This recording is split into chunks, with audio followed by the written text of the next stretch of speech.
So yes, my name's Ed Martin. I'm actually the County Extension Director for, excuse me, Maricopa County, which is home of Phoenix. Got about 4 million people there now. But in my former life, I was the state irrigation specialist. And so I started in 1992 working for the University of Arizona. And I've had several opportunities to work on the Navajo Nation in irrigation. And now that I'm mostly doing administration, every chance I get to talk about irrigation, I take it and I go for it. So if I sound a little excited and I talk a little too long, I'm sure Craig will let me know, but I get very excited when I get to talk about irrigation now. I'm going to talk to you about some of the experiences that I've had on the Navajo Nation. This includes the Tuba City drip demonstration project, Hubbell trading post demonstration that I did. Then I did some work in Canyon de Chelly, and after that it just took off, and I'll kind of explain that to you as we go through. This is the area we're talking about. A lot of folks have showed you the map. I don't know if I need to go through this, but we're looking up here in the Four Corners area here. And this is where the Hopi and Navajo Nation are located.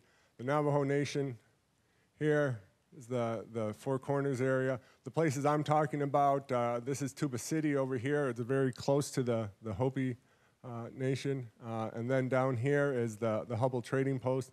And here is Canyon de Chelly National Monument. So in 1995, the USDA funded a project, kind of came through on some special grant funding. Basically, they said, Ed, we want you to do some drip irrigation work up on the Navajo. The folks in Tuba City, the Tuba City Farm Board want you to do some work. Can you go up there and install something, do a little demonstration, and show folks the water savings of drip irrigation? The water that they had up there really wasn't suitable for drip irrigation. This is one of their irrigation ditches. So we needed to find an alternative source of water. I thought we would go ahead and put in a well. We'd drill a well, put a pump in. We were in the Curly Valley, very close to Hopi land.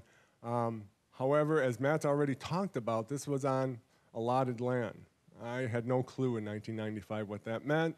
All I knew was that I wanted to drill a well. And then they told me, well, if you're going to drill a well, you're going to have to get permission from all the folks who had allotted lands, or at least 50% or more of them. If you can find 50% or more of them, because as Matt said, these lands started to go from generation to generation, and it went from one father to maybe 4 kids or 5 kids, and then it got split up from there, and it continued going down further and further. I soon found out that Navajo bureaucracy is nothing to sneeze at. It's very serious, and so I took option 2, and I just hooked up to the city water and paid a little extra on our water charge. These photographs, it came out better than I thought. This was our surface system, and Navajos, the way that they plant their corn is basically in clumps, and this is how they would normally plant their corn and just irrigate the surface system. This is kind of seeing our drip system. It's a little bit hard to see, but here's our corn. We started planting in rows, in straight lines. That was something different for them, as we had the drip irrigation there. Here you can see in the background, it's kind of tough to see, but this is the corn, and we grew gourds too. So we were looking at gourds and corn. Just doing a little demonstration down there in the valley to show folks how you could use drip irrigation. This is really a little difficult, but this is some blue corn, beautiful blue corn that we grew. Really we're quite envious. And we got a group of folks out there, and the farm board came out. So we did pretty well. The study did show that drip irrigation could be used effectively to grow corn in the gourds. It also showed that we could save water, so we were doing well. We kind of met our goal. But unfortunately, after the 2-year study, the funds dried up, and there was no champion in Tuba City to take over. I went there the next year to see if someone else had put out the drip system, because we left all the stuff there. All they had to do is lay it back out again and hook it up to the water source, and there was no one there. There was nothing there. The farm board had moved on to another project. They said, Ed, if you want to come up and do it again, you can. Now, I'm down in Tucson. This is about a 6.5-hour drive up there. I said, well, without any funding for travel support, it's kind of hard for me. And basically, the whole concept kind of died out. Well, in 2005, I got lucky again. I talked to the folks at the Bureau of Reclamation, and I was doing some work on gravity-fed drip irrigation, and they said, well, maybe you could do some work on that. At this time, and I want to say maybe it was 2003 is where the source was from. About 70% of the Navajo Nation was actually transporting water. They'd actually weren't living where there was running water, and they'd go into town and get water and bring it back. And some of them had little kitchen gardens where they were growing corn and things like that, and they would use this water for that. And I thought, well, if you're going to haul water, 50-gallon drum, all the way to your house, and then you're going to irrigate your kitchen garden with it, why not put it on drip? And if you can do a gravity drip where you don't need any electricity or anything, all the better for it. So this project was done in cooperation with the Hubbell Trading Post and also the National Park Service. This is where it's located up here near Ganado. This is the road leading to the trading post. Our plots were right here. This is the trading post itself. It's the longest active trading post in the United States. Still today, locals go, they bring their baskets, they bring their rugs, and they can trade for goods at the trading post. This is kind of an overview of it. The visitors shop back here, the forage and grain fields, that's where we were located, the barn. This is actually Lorenzo Hubbell's residence that's there. So it's a simple system, folks. Basically, all we get is a drum. We put it up a meter, maybe 2. The higher you put it up, the more pressure you get. You fill that drum up, you hook it up to a drip irrigation system, and the water just drains out naturally. We actually used an existing system. The folks at Hubbell were actually putting in a surface irrigation system. They were trying to regenerate the agriculture that was historically at the trading post. So we kind of hooked up to their system so that we could fill our barrels up more easily. Hooking it up with PVC and taking it down, bringing it across to the field, gluing it all together, and in the end what we have is we have our little barrels. And so there's our barrel there. We put it up on some cinder blocks, and at the end of the day we ended up with 3 barrels in kind of a replicated study. So we could show folks and demonstrate to them how you could use this. So we just filled these barrels up every day, let it automatically drip out. Here you can see the corn starting to grow, have a little weed problem. You can kind of see in the back here too that they're irrigating some pasture grass. This is kind of a better view of it. And you can see they've got some borders back there where they were putting in pasture grass. Along the side here, this is their irrigation system. They actually had gated pipe that they were opening up, and it was irrigating down that way. Here we actually had our own little plots here where we irrigated surface plots. You can see that they're adding quite a bit of water to their plots. Here's another one where they've added quite a bit of water. And like I said, it's about 6 hours away, and one weekend I went up there and I got this picture, and I said, you guys are adding a lot of water up there. This is the rare Navajo alligator that you see up there. Anyway, the corn grew tall. This has got to be close to 2 meters. We actually had to go and fence it in. Locals wanted to come. They like to use the pollen in ceremonies, and so people were coming and wanting to use the pollen, and we allowed them, but we just didn't leave it wide open for any folks to come. And we got a beautiful harvest of white corn that year in 2005. And then in 2006, we did the same thing again, showed really well. Excuse me. Now this project at Hubbell, unlike the project at Tuba, the one at Hubbell started a synergy in the area. As a matter of fact, Dine College, which is in Sahali, is a tribal land-grant university in 1994, and their extension director, Benita Litzen, brought some kids out in 2006 and said, Ed, can they help you put it together? I said, sure. And do you have an extra barrel? I said, yeah, actually. Do you got any extra drip tape? Yeah, sure. You want to put one up? Yeah, I want to put one at the college and show them. I said, okay, go ahead and do it. Well, she became my first champion. Dine College, it was originally Navajo Community College, was established in 1968. It's the first college that was established by Native Americans, for Native Americans. They claim to be the oldest and the largest college for Native Americans. This was their bucket that they had set up, so they'd grab one of my buckets and kind of followed our design and put it up on their field at the college. They also improved on it. They put in blue buckets. One of the things that you realize when you're working with drip, if you have clear buckets like that, clear buckets allow the sun through. If the sun gets through, you get algae. If you get algae, you get plugging. So they went with blue buckets. And then Benita, of course, had to take it one step further, and she started putting really big buckets together. But folks went to the college. We had classes there. I gave talks there. We had people come, and before you know it, someone else caught on to it. And then the folks in Canyon de Chelly gave me a call. Canyon de Chelly is a national monument up by Chelly. It does have water that runs through it, mostly during the springtime, so there is some water that runs through it. It also has some very ancient ruins in there. Matter of fact, if you want to go into the canyon and you're not Navajo, you will have to have a guide. You have to pay a guide to take you in there if you want to go. But they do have agriculture in there. And you can see here some agricultural plots here, some land that's being kind of leveled off. This is actually a place for goats. Folks have some animal and livestock down there. Takes about close to an hour, probably, for most places, up to an hour and a half, maybe 2 hours to drive. There's a road, but it ain't much of a road, folks, that's for sure. Or you can walk down, which a lot of them do too. You can probably walk down almost as fast as you can drive down, because you can come down the side of the canyon. This is a nice, beautiful view looking through, but you can see here, there is agriculture down there. And what folks have been doing is they've been hauling water down there to irrigate sometimes. Sometimes they might have a well down there. So one of the other champions, Wilson Hallwood, gave me a call and said, Ed, I want to put drip down in Canyon de Chelly. I said, okay. So we got a group together. This is a huge group. We had 80 people out there. And we had a 2-day workshop where we put in a drip irrigation. This is actually in Canyon de Muerto, which is just a side canyon off of Canyon de Chelly. Took us a good hour and a half to drive to his place. Now, Wilson was pretty well set. He actually had a well. He had a generator down there, so he could actually pump the water. So this wasn't gravity drip. This was actually, we were going to use a pressurized system.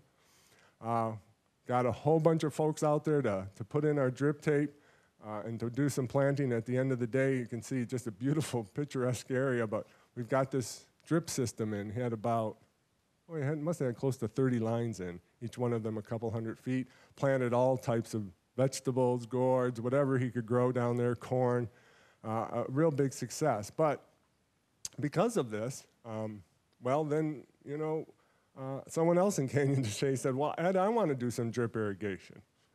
Okay, well, this person actually had a solar well. So she had a solar panel there that was powering her pump.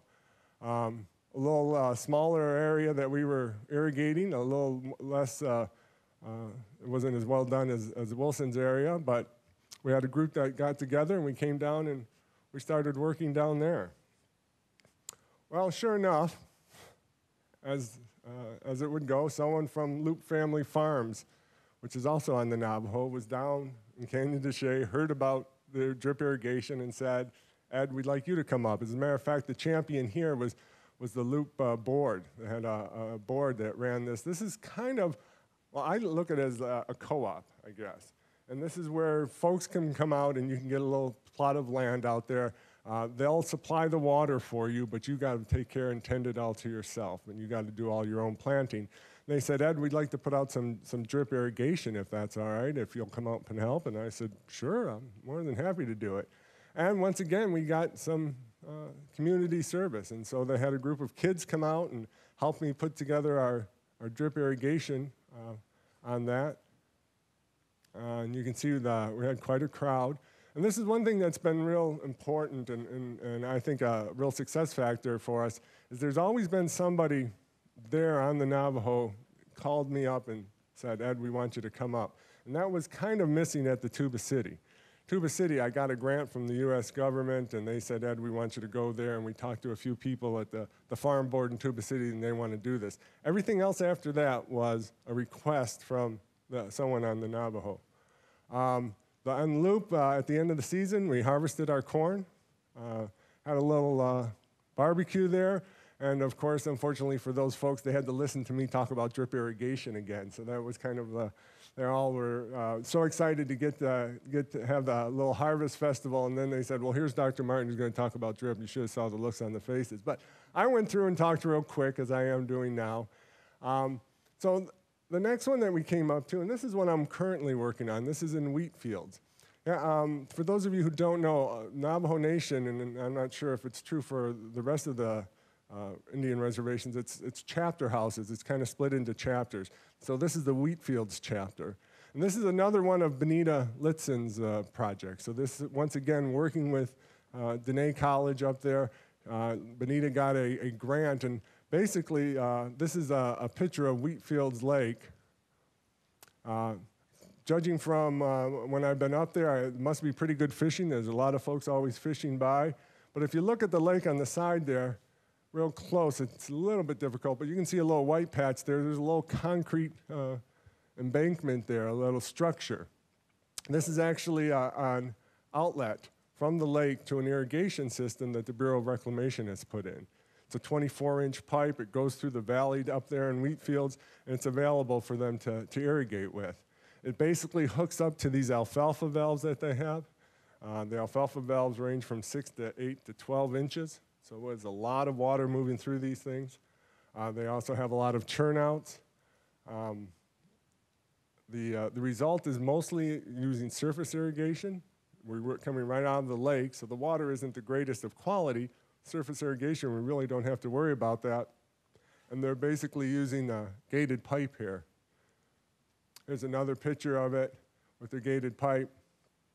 And the result is a beautiful field of oats. Matter of fact, they're getting a couple cuttings of those oats out there. The real challenge for them out there is trying to get people to actually actively use the water and use it wisely. And I'm actually going to be short on my talk. So here's the challenges: consistent or reliable water source or quantity. This is really, it's kind of a hopscotch up there on the Navajo Nation that I've worked. Some places have very good water, have quite a bit of it, but other places they get water just sometimes when the wash is flowing, and then they have no water after that. So I don't believe, and check me if I'm wrong, the Navajo Nation does not have an agreement for water rights yet. Yeah, so I've worked with other Indian reservations. Gila River is one that's in central Phoenix, and they actually have come up with the adjudication. They have their water rights off the Colorado. Navajo Nation has not, and so they're still working on that. The other thing is an increased infrastructure for education and irrigation. I'll go up there, I'll talk to the folks. The one guy I talked to, he told me, he said, I got a part of this field. He said, you know, it's really hard. Nothing ever grows there. I said, well, you're irrigating, yeah. I said, well, how well does it get irrigated? He said, well, you know, to be honest, it's pretty dry. I said, well, that's probably why it's not being growing very well. And he said, yeah, I know, but what do I do about something like that? How do I get it fixed? And I said, well, you know, if you need to, you probably need to go level the field. And that's the second one there, or third one, available technology. He said, level it with what? And I said, well, you know, you get your tractor and your laser level, and you go out there and you level the field. And he smiled at me and said, from where? I said, well, gee, I guess I don't know. Because it's not available. They don't have that technology.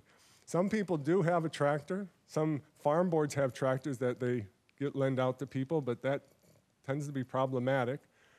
When I talk to them, they say it's one of those things where the tractor goes out and it's in good condition, then it comes back and something's broken. They said, no, it wasn't me, it was the other person. So there's a real technology gap that they need up there. They're going to take advantage of all the water that they do have available to them.